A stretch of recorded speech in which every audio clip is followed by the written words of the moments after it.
नमस्कार। बसन्ती स्मृति प्रतिष्ठानको प्रस्तुति अन्तर्गत आजको मेरो यो प्रस्तुति 26औं श्रृङ्खला रहेको छ।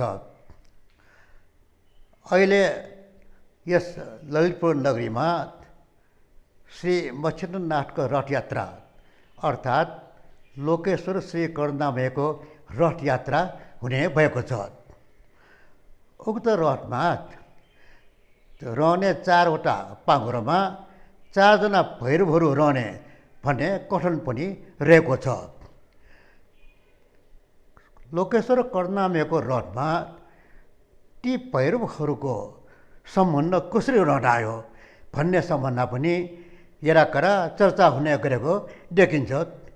यस परिप्रेक्ष्यमा आज म सो विषयमा केही प्रकाश पार्न लागिरहेको छु।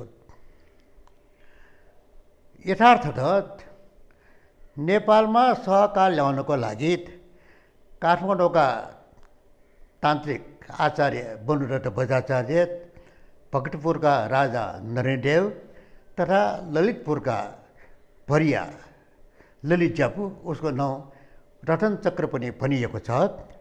यी 3 जना कामरूप कामक्षमा करुणामय लिन जाँदाखेरि कुनै पनि प्रकारको भैरवहरू लिएर गएका थिएनन्। त्यसबेला उनीहरू बाटोमा जाँदाखेरि एउटा अजुङ्गको नाग, कर्कटको नागलाई तान्त्रिक बनुदत्त बजाचार्यले आफ्नो तान्त्रिक बलद्वारा त्यसलाई अति सूक्ष्म रूपमा परिवर्तन गराई सुवर्ण कलशमा जलले भरिएको कलशमा राखेर लगेका थिए र उनीहरू जाँदा त्यो यक्षलोकमा पुगेपछि त्यहाँको राजा शशी अब त्यो दरबारमा पस्ने कसरी यक्षहरू एक प्रकारले राक्षसहरू मानवहरू 3 जना त्यहाँ जाने नै कसरी। त्यसो भएको हुनाले त्यो दरबारमा पस्नको लागि तान्त्रिक बनुदत्तले एउटा उपाय निकाले। उसले के गरे भने आफूले साथमा लगेको कर्कटक नाग राजालाई के राजाको पेटमा गएर बस्नु सूक्ष्म रूपले र उसले यस्तो किसिमले पेट दुखाउनु कि कुनै पनि त्यहाँका वैद्यहरूले निको गर्न नसकियोस् र त्यो बेला हामी वैद्यको रूपमा त्यहाँ प्रवेश गर्नेछौँ भनेपछि नागराजा सूक्ष्म रूपमै त्यहाँको राजा शशीको पेटमा घुस्न पुगे। त्यसपछि राजालाई निकै नै पेट दुख्न थाल्यो र उनी मर्नसम्म हुनु पुगे। त्यसपछि त्यहाँका त्यो यक्षलोकमा भएका अनि चिकित्सकहरू भएका चिकित्सकहरूले उनको औषधि उपचार गर्न लागे, तर कसैले पनि त्यो निको गर्न सकेन र राजा मर्ने अवस्थामासम्म पनि पुग्यो। त्यस्तो बेलामा बनुदत्त आचार्य यो 3 जना नरेनदेव र ललित ज्यापू उनीहरू त्यहाँ भित्र प्रवेश त्यो के हो भने हामीहरू नेपालबाट आएको राजालाई यसरी अनि रोग लागेको छ भनेर थाहा पाएर हामीहरू घुम्ती वैद्य त्यो यो उपचार गर्न सकिन्छ भनेर हामीहरू आएको भन्ने त्यहाँ कुरा फैलाइयो र यो कुरा राजाले सुनेर अब आफूलाई मर्नासन्न भएको बेलामा औषधि उपचार गर्न लागेकाहरूलाई स्वागत त गर्नै पर्यो। त्यो उनले सहर्ष उनीहरूलाई आफ्नो दरबारमा पस्न लगाए र बनुदत्त बजाचार्य यस क्रममा 4 दिनसम्म त्यो राजा शशीको कोठामा रहेर उनको औषधि उपचार गर्न बसे। यस क्रममा 4औं दिनमा त्यो कर्कटक नागराजा उनको पेटबाट बाहिर निस्क्यो र त्यसपछि त्यो राजा शशीको रोग निको भएर गयो। यसरी अनि आफू मर्नासन्न भएको बेलामा पनि नेपाल मण्डलदेखि आएर आफूलाई यसरी रोग निको पारेकोले राजा शशी साह्रै अत्यन्तै खुसी भए।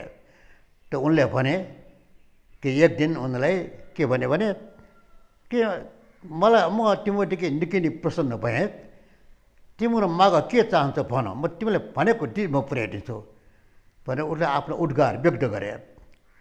त त्यो बेला बनुदत्तले के सोचे भने अनि उसले हामीले भनेको उसले दिन्छ कि दिँदैन उसले शङ्का लाग्यो।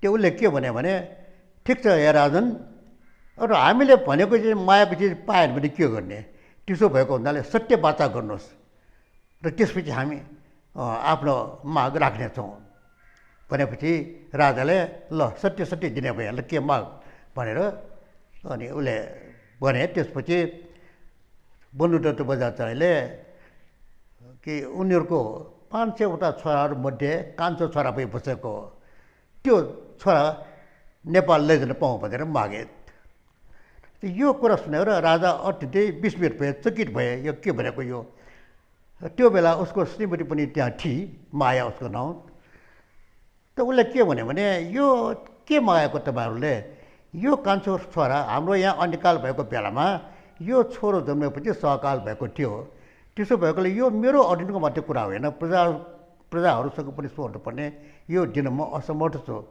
त्यो यसको बदलामा अरू केही चिज माग म भनेको दिन्छु भनेपछि बन्धुले मानेन र राजाले सत्य वचन दिनुभएको छ दिने भए त्यही दिने होइन भने नलिने भनेर ऊ पनि आफ्नो मागमा अडिग भई बस्यो त यसै कुरा भइराखेरि त्यो रानी मायालाई ऊ अब आमाले त कान्छो छोरो झन् प्यारो हुने त्यसमा पनि अब सहकाल ऊ जन्मेपछि भएको त उसले निकै रिसाउन थाले र उसले झन् त्यो तिनीहरूलाई तिम्रो त नि छलिया रहेछौ यहाँ छल गर्न आएको रहेछ त चिकित्सकको रूपमा आएर यो केटो मग्नको लागि तिमीहरू आएको रहेछौ त यहाँबाट निस्क हामी तिमीलाई दिने यो छोरा तिमी दिने छैन तिमी जिएको नसक्छ लग्छौ यहाँबाट निस्क भनेर निकालिदियो अब के गर्ने उनीहरूको राज्यमा त्यो 3जना प्राणीहरूले 3जना मान्छेले गर्न सक्ने केही छैन त उनीहरू फर्केर आएर त्यहाँबाट फर्केर आएर त्यो देशको सिमानामा पहिले जहाँ आएर बसेको त्यो आएर बसे त के गर्ने अब कुनै उपाय त रहेन उनी अलिकति अन्यलमा पनि परे त्यो बेला बन्धुदत्त बजाचार्यले एउटा के उपाय निकाल्यो भने उसले समाधि योगमा बसेर एउटा जगत मोहिनी सिन्दुर तयार पारे जगत मोहिनी सिन्दुर रातो टिका त्यो यस्तो सिन्दुर हो त्यो सिन्दुर कुनै पनि प्राणीको जुनसुकै व्यक्तिकोमा लगाएपछि जसले उसलाई तानेको त्यसमा आउनै पर्ने र जबरजस्ती तान्दिक सक्दै त्यहाँ तानेर लिने त्यस्तो खालको त्यो जगत मोहिनी सिन्दुर त्यो सिन्दुर तयार गरिसकेपछि बन्धुदत्त बजाचार्यले कर्कटक नागराजलाई त्यो सिन्दुर दिएर परे के भन्यो भने तिमी यो गएर त्यो बालकको शरीरमा लगाएर आउनु त्यो घसेर आउनु तिमी सूक्ष्म रूपमा जानु यो लिएर जानु कसै थाहा नहुने गरी त्यसपछि म मन्त्रको बलले उसलाई तान्नेछु भनेपछि कर्कटक नागराजले त्यो जगत मोहिनी सिन्दुर लिएर त्यहाँ दरबारमा पसे फेरि अदृश्य रूपले त्यहाँ त्यो बालकको शरीरमा त्यो लगाइदिए यता बन्धुदत्त बजाचार्यले योग समाधिमा बसेर उसलाई मन्त्रद्वारा तान्न लगाए अब त्यो जगत मोहिनी सिन्दुर लगाएको कारणबाट त्यो बालक चाहिँ बाहिर निस्कनु मैले उसलाई कुनै अदृश्य शक्तिले तानेको जस्तो लाग्यो त्यसो भएकोले बाहिर निस्कन थाल्यो त्यो बेला त्यहाँ के भेट्यो भने ती 3जना दरबारबाट निस्किसकेपछि त्यसको आमा चाहिँ मायालाई यी 3जना कुनै पनि बेला यहाँ आउनसक्छ यो बच्चा लिनलाई भनेर बच्चालाई कोठामा थुनेर आफू ढोकामा जगल्टा फिजाएर सुतिरहेका थिए ऊ बाहिर निस्कला भनेर आमालाई नागेर जानु त भएन र त्यो बेला उसलाई मन्त्रीले यसो तानेपछि उता बस्नै नसकेर भएपछि यो बाहिर निस्कन खोज्यो राति त्यहाँ उसको आमा चाहिँ जगल्टा फिजाएर ढोकामा सुतिरहेको त्यसले अहिले एक एकवटा त्यो उसका केसहरू रौँहरू पन्छाउरे त्यहाँ आफ्नो निस्कने बाटो बनाए त्यसपछि उसले त्यो आफ्नो शरीर त्यहीँ छोडेर आफ्नो प्राणलाई भमराको रूपमा परिणत गरी ऊ त्यहाँबाट उडेर आए यता राजाले यो बन्धुदत्त बजाचार्यले कलशमा त्यो त्यसलाई नेवारी भाषामा नेपाल भाषामा किसिली भनिन्छ किसिली भनेको माटोको पालामा अक्षता राखे त्यसमा सुपारी भेटी र धुप राखेको हुन्छ त्यो मन्त्र सिद्धि गरेर राजालाई दिइरहेका थियो त्यो भमरा यहाँ उडेर कलशमा भित्र पसेपछि यो चाहिँ नि किसले बिर्को लगाइदिनु पनि दिइरहेको थियो र उनको मन्त्रको बलले उसलाई तान्यो र जगत मोहिनी सिन्दुर लगाएको कारणबाट त्यो कर्णामय रूपी बालक त्यहाँबाट भमराको रूप लिए उडेर त्यहाँ कलशभित्र पस्यो। पुगिसकेपछि राजाले त्यहाँ बिर्को लगाइदियो। किसलेको बिर्को लगाइदिएपछि उनीहरू अनि खुसी भयो, कर्णामय त हामीलाई साथमा आइपुग्यो भनेर बिहानै पख उनीहरू त्यहाँबाट प्रस्थान भए। त्यो ललित जाबुको खर्पनमा पूजाको सामग्रीहरू पनि थियो, त्यसमा सुवर्ण कलश थियो। सुवर्ण कलशभित्र त्यो भमरा रूपी कर्णामय निवास गरेको थियो। त्यसै बाटोमा आउँदै गर्दा कि यता चाहिँ के हो भने यक्षलोकमा कि मायाको बिहान नृत्य खुल्दाखेरि उसले भित्र कोठामा राख्दाखेरि एउटा आफ्नो छोरा त निष्प्राण भई लडिरहेको। त उसले थाहा पाएछ यो के एउटा मरेको त होइन, यो कसरी निष्प्राण भयो, हिजोसम्म सुटिरहेको त्यो आज त्यसै चाहिँ अनि प्राणहीन भएर बसिरहेको त भनेपछि पक्क पनि यो तिनजना जुन आएका त्यहाँ यिनीहरू तान्त्रिक हुन्, यिनीहरूले यसको प्राण हरण गरेको हुनुपर्छ भनेर उसले को होलोग्री रुन थाल्यो, कराउन थाल्यो। त्यहाँ मान्छे जम्मा भयो त्यतिन्जेलमा के भयो भनेर। त्यसपछि उनीहरूले पक्क पनि त्यो नेपालबाट आएका भनेकाहरूले तन्त्रको शक्तिबाट उसलाई उसको प्राण हरि लगेको हुनुपर्छ, ल हेर्न जाउँ भनेर उनीहरू आकाशभरि छोडेर आए, त्यहाँका उडेर आए राक्षसहरू। त त्यतातिर यी तिनजना बाटोमा आउँदै गरिरहेको थियो। त्यो उनीहरू आकाशबाट तल देखे त्यो ललित जाबुले त्यो कुन खर्पन बोकेर आएको थियो, त्यसमा सुवर्ण कलशमा किसली राखेर छोपिरहेको थियो टेक्यो। त्यहाँ पूजाको सामग्री पनि थियो।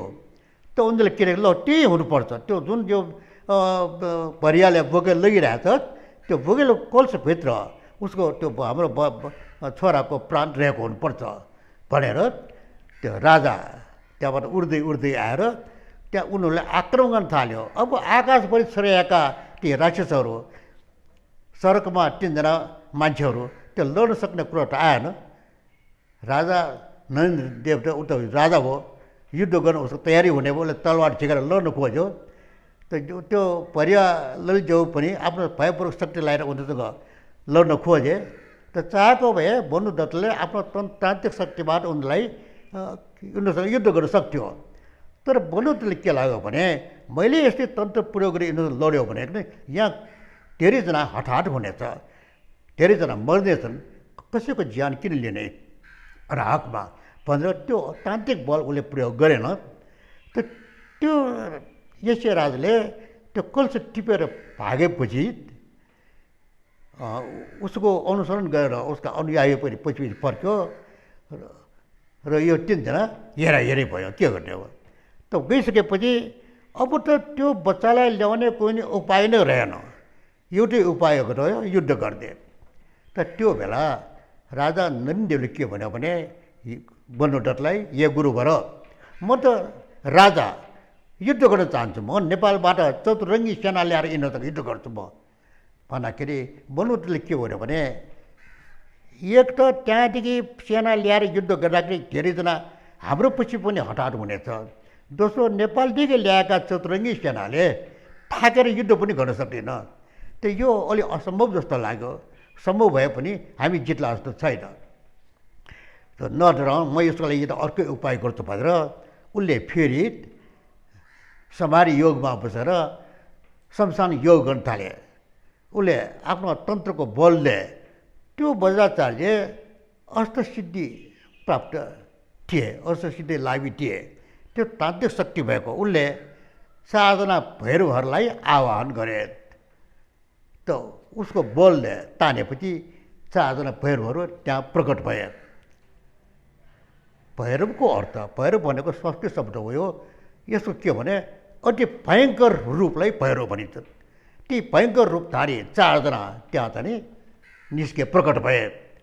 ती 4 जनाका नाउँ हुन्, एकजना हरिसिद्धि भैरव, दोस्रो हयग्रीव भैरव, तेस्रो लुप्त संहार भैरव र चौथो हो नन्नकुण्ड भैरव। यी 4 जना त्यहाँ भयङ्कर रूपमा त्यहाँ प्रकट भए। भएपछि उसले तान्त्रिकलाई सोधे, हे तान्त्रिकाचार्य के पर्यो, हामीलाई किन यसो यहाँ बोलाएको, के गर्नु पर्यो हामीले भन्ने सोद्धाखेरि त्यो तान्त्रिक आचार्यले भन्यो कि आफ्नो कुरा सबै बतायो, अहिलेसम्म भएका घटनाहरू भयो भनिसकेपछि त्यो बालकलाई कसरी ल्याउने, त्यसो तिनीहरूलाई ल्याउनुको लागि मलाई सहयोग गर्नु पऱ्यो, युद्ध गर्नु पऱ्यो उनीहरूसँग भनेपछि ती भैरवहरूले के भने ठिकै छ, पहिले युद्ध गर्नुभन्दा अगाडि, युद्धमा निकैजनाको हटाहट हुने गर्छ, त्यो युद्ध गर्नुभन्दा अगाडि त्यो राजालाई आफ्नो सत्य वाचा सम्झाउन लगाउँ एकचोटि, फेरि सम्झाएर सत्य वाचा सम्झेर उसले दियो भने ठिकै छ, दिएन भने हामी त्यो यक्षसँग लड्न तयार छौँ भनेपछि यी 4 जना भैरवहरू र कर्कोटक नाग पनि आफ्नो रूपमा प्रकट भएर भयानक रूपमा प्रकट भए र 3 जना बनौटे बजाचार्य, राजा नन्देव र ललितजापु र यी 7-8 जना त्यहाँ फेरि राजाको दरबारमा गए। त्यो उनीहरूको साथमा आएको एउटा भयङ्कर रूपको नाग र 4 जना अति विस्मयकारी भैरवहरू प्राणीहरू देखेर डराए उनीहरू, त कस्तो जीव आएको यो त भनेर उनीहरू डराएर पसे राजा कहाँ गए। त राजाले भने बनौटले, हे राजन, हामी तपाईँको सत्य वाचा सम्झाउन आएको, तपाईँको सत्य वाचा अनुसार तपाईँको कान्छो छोरा हामीलाई दिनु पर्यो भनेपछि राजा मानेन, अलि असमञ्जसमा पर्यो। उसले भन्यो म दिन यो असमर्थ छु भन्यो।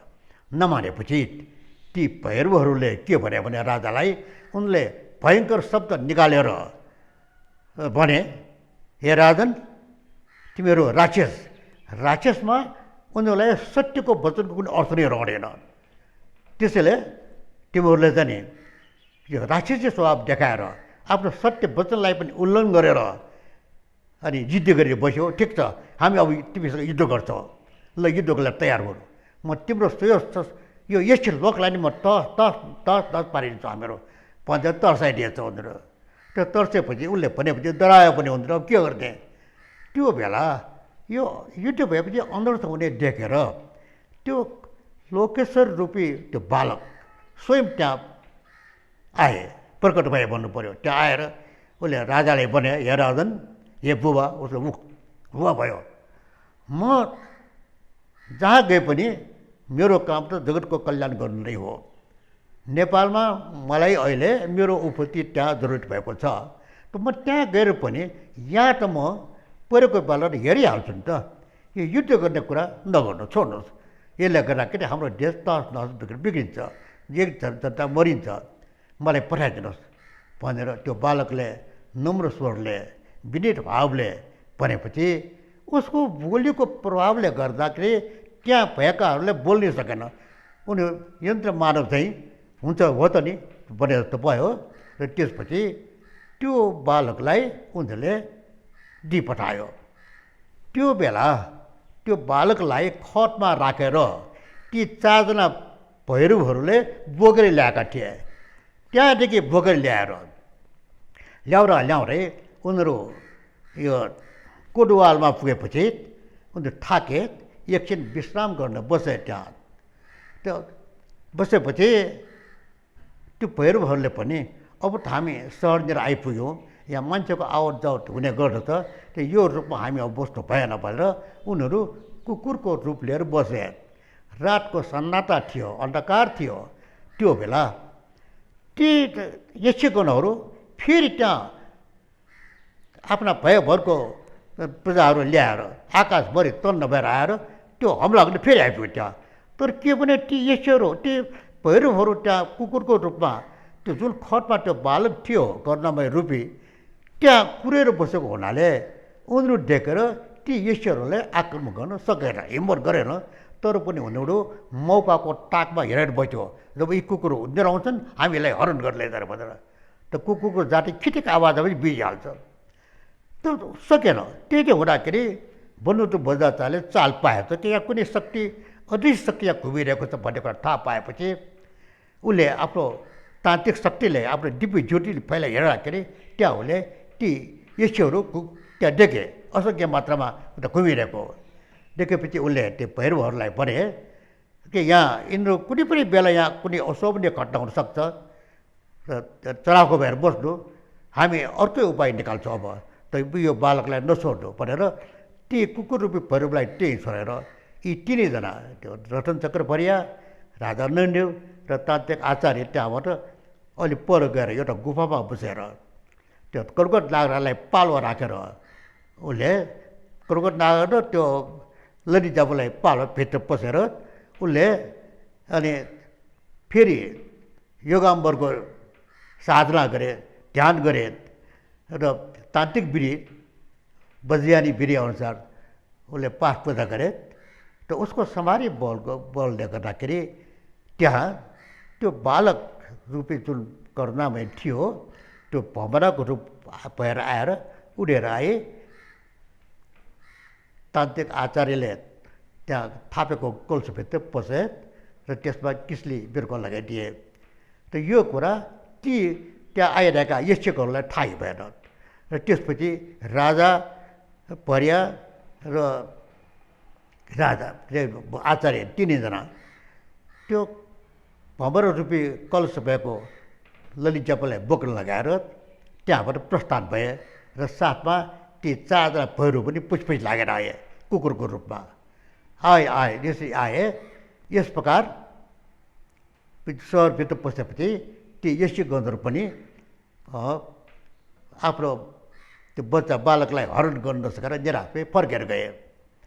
र यहाँ के हो भनेपछि यो पात्रमा ल्याएर करुणामयलाई काठमाडौँमा राख्ने कि भक्तपुरमा राख्ने कि ललितपुरमा राख्ने भन्ने जुन अलिकति विवाद भएको थियो, पछि ललितपुरमै राख्ने निर्णय भएपछि बनोटले त्यसलाई रथ बनाउँदाखेरि त्यो चारवटा जुन पाङ्ग्रो छ त्यो पाङ्ग्रोमा ती भैरवहरू बोलाएर त्यसमा प्रवेश गर्न लगाए।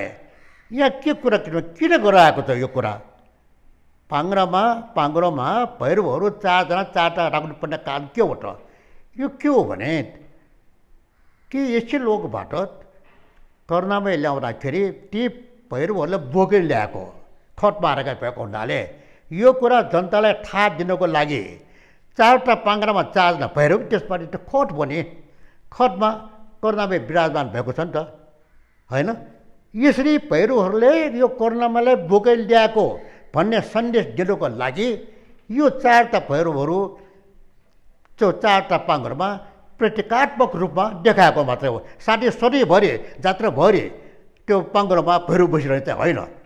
त्यो जनतालाई देखाउनु पऱ्यो कि हामीले यस्तै दुःख गरेर ल्याए यो बोकेर ल्याउने यी भैरवहरू चारवटा पाङ्ग्रोमा त्यहाँ रथ खट राखेर त्यो खटमा करुणामय यस्तै बोकेर ल्याएको भैरवहरूले यो त प्रतीकात्मक रूपमा यो राखेको हो। यसरी करुणामयको रथसँग भैरवहरूको सम्बन्धन हुन लागेको हो। अब कुन पाङ्ग्रामा कुन भैरव बसेको छ भन्ने प्रश्न उठ्छ। अगाडिको दुईवटा पाङ्ग्रामा दायाँतिरकोमा हरिसिद्ध भैरव र बायाँतिरकोमा हयग्रीव भैरवले प्रवेश गर्यो भने पछाडितिरको दुईवटा पाङ्ग्रामा पाङ्ग्राको दायाँतर्फकोमा लुप्त संहार भैरव र बायाँतर्फको पाङ्ग्रामा यो के अरे नन्दकुण्ड भैरवहरूले प्रवेश गरे। अब यहाँ के छ भने शरीरभरि त्यहाँ भैरव पनि रहेको जस्तो ठान्छन्, त्यो कुरा चाहिँ होइन। अहिले प्रतीकात्मक रूपमा त्यहाँ भैरव छन्। यसै बोकेर ल्याएको करुणामयलाई माथि करुणामय छ खट बट्यो भनेर एउटा सन्देश दिने किसिमको मात्रै हो। तर यहाँ के हुनु गऱ्यो पछि त्यसको अलावा बन्धुले अर्को के गर्यो भने अर्को भैरव बोलायो उसले फेरि, त्यो हो विघ्नान्तक भैरव। के हो भने रथ तानेर लैजाने बेलामा कुनै अनिष्ट नहोस्, दुर्घटना नहोस्, ती राक्षसले फेरि हमला गर्न नहोस् भन्ना खातिर त्यो जुन ढोमा कटुको नागराजाको प्रतीक रूप त्यो ढोमाको यसै बसेको छ अनि ढसै गर्ने अगाडि त्यहाँ एउटा राक्षस जस्तोको मूर्ति रहेको हुन्छ। यहाँ पछाडितिर भयङ्कर मूर्ति त्यो हो विघ्नान्तक भैरव। अगाडि त्यहाँ कसैले कुनै आक्रमण गर्न आयो रक्षा गर्न बसेको हो विघ्नान्तक भैरव हो त्यो। यहाँ पाँचजना भैरव छ, चारजना त्यहाँ एकजना रथमा यो ढोमामा। त यहाँ के हो भने पछि गएर रातो सिधेपछि र यिनीहरूले हाम्रो जाने रथ राम्रोसँग रथ जात्रा सम्पन्न गरायो भन्ने हिसाबले उनलाई मासु खुवाउन कुनै पुष्पको काटेर रगत ढिलो चल्न निस्क्यो। करुणामय जसले संसारको हित गर्नु भने बसेको छ। अब उसले देख्ला एउटा कपडा छोपेर कपडा यसो मूर्तिमा छोप्यो ढोकामा। करुणामय जो सुखावटी भुवनमा बसेर पाताल लोकसम्म पनि कुन प्राणीले कसरी दुःख पाइरहेछ हेरेर बसेको हुन्छ, कसलाई उद्धार गर्ने पनि हेरेर बसेको हुन्छ।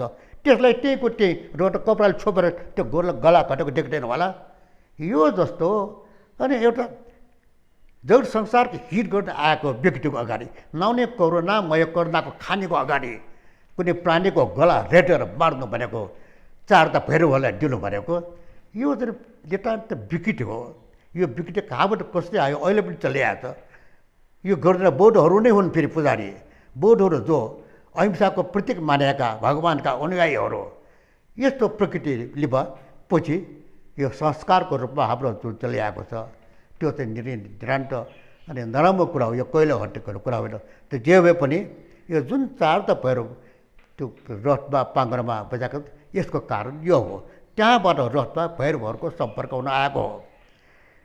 यस क्रममा एउटा म अर्को के भन्छु भने अहिले जुन रथयात्रा हुन लागिरहेछ यहाँ त के हो हल्ला एउटा अनि चल्न थाल्यो भने कुरा चल्न थाल्यो भने के यो दसैँसम्ममा पनि जात्रा गर्न सकेन भने यो रथ भक्तपुरमा लिएर भन्ने एउटा अनुश्रुतिको रूपमा पनि आयो कुराहरू। यी कुराहरू के गरे दसैँसम्म पनि रथ तान्न सकेन भने भक्तपुरमा लिएर भन्ने कुरा कुनै किताबमा कुनै ग्रन्थमा लेखेका कुराहरू हुन्। यो केवल किंवदन्ती मात्रै हुन्। यस सम्बन्धमा एउटा के हुनसक्छ भने कि राजा नरदेवले यो कामरूप कामाख्यामा करुणामय लिन जान ल्याएको बेलामा करुणामयलाई भक्तपुरमा राख्ने भनेर उसले एउटा बिहार बनाउन लगाएर गएका थिए। त्यो बिहारको नाम हो अकर्णशील महाविहार। अहिले पनि भक्तपुरमा थियो। त्यो अकर्णशील महाविहारमा बनाएर त्यो देउता 5 तले देगल थियो।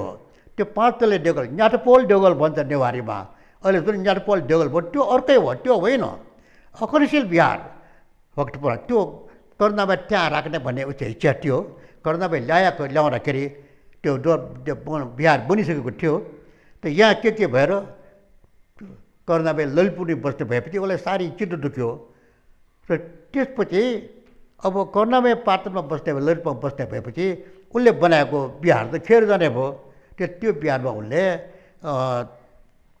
त्यसको के अमिताभ तरागतको मूर्ति प्रतिस्थापन गरियो। त्यो उसले साह्रै चित्त दुख्यो। पीरले विनय भयो। ऊ दुब्लाउँदै गएपछि करुणामयलाई थाहा पाएछ। त्यो ल राजाले नै मेरोले यस्तो पीर गरेछ। त्यो उसले बनाएको बिहारमा अमिताभ तरागत ठिकै छ त्यो राखिदियो। अब उसलाई उपचार त गर्नु पऱ्यो नि त भनेर उसले सपनामा के देखायो भने तिमी मेरो लागि निकै नै पीर गरेर विनय भयो। अब मेरो लागि अर्को एउटा बिहार बनाउनु। त्यो पहिले बिहार बनाएकोमा त अब अमिताभ तरागत विराजमान भइसक्नु भएछ। अर्को एउटा बिहार बनाउन म त्यहाँ आउँछु भनेपछि फेरि उसले अर्को बिहार बनायो। त्यो बिहारको नाम हो लोकेश्वर बिहार। लोकेश्वर भनेको करुणामय बस्ने भएको हुँदा त्यो बिहारको नाम लोकेश्वर बिहार पनि हो। र बिहार बनाइसकेपछि त्यो बेलाका तान्त्रिकहरूले बुगुबटीमा रहेको करुणामयलाई मन्त्रको बलले टाँगेर त्यहाँ प्रतिस्थापन गरायो भन्ने सम्बन्ध कुरा छ। अब यो जो दसैँपछि तान्न सकेन भने भक्तपुरमा लिँदैन भन्ने कुरा के हुनसक्छ भने राजा नरदेवले यो करुणामय पाटनमा ललितपुर राख्ने निर्णय भएपछि सायद उसले ठिक छ अब उसो भए मैले त बिहार बनाएर आएको थिएँ, बनाउन यहाँ लैजान नसकिने भयो।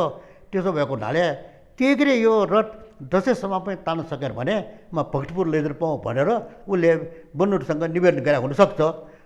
तर यो खालि अनुमानित कुरा मात्रै भयो। यो खास कुरा चाहिँ होइन। तर उसले बिहार बनाएको चाहिँ पक्कै हो। र यो रह्यो करुणामयको 4वटा पाङ्ग्रामा 4वटा भैरव रहेको विषयमा केही व्याख्या गरेँ। आजलाई यति मात्रै। भवन्तु सर्वमङ्गलम्।